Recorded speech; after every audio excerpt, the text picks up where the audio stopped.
الناس للناس ما دام الوفاء بهم، والعسر واليسر أوقات وساعات، وأكرم الناس ما بين الورى رجل تقضى على يده للناس حاجات. لا تقطعن يد المعروف عن أحد ما دمت تقدر والأيام تارات.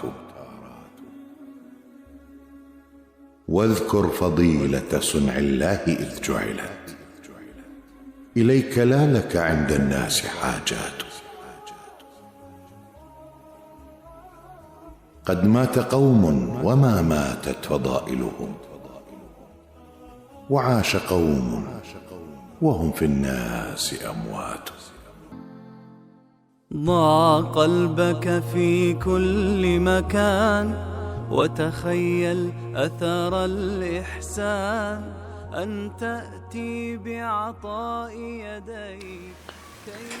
بسم الله، الحمد لله، والصلاة والسلام على رسول الله. اليوم 28/3/2023 بالشمال السوري المحرر. توزيع مبالغ نقدية على أهلنا في مخيم الشوربة، مقدمة من الأخ أبو محمد من الكويت.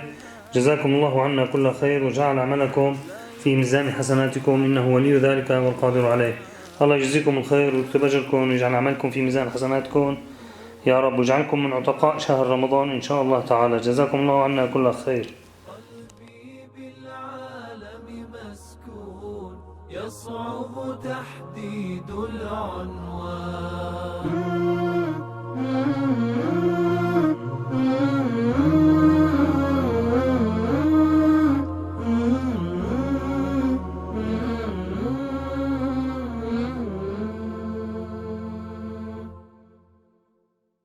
تعطيه وتحتاج إليه، وكأن سعادتك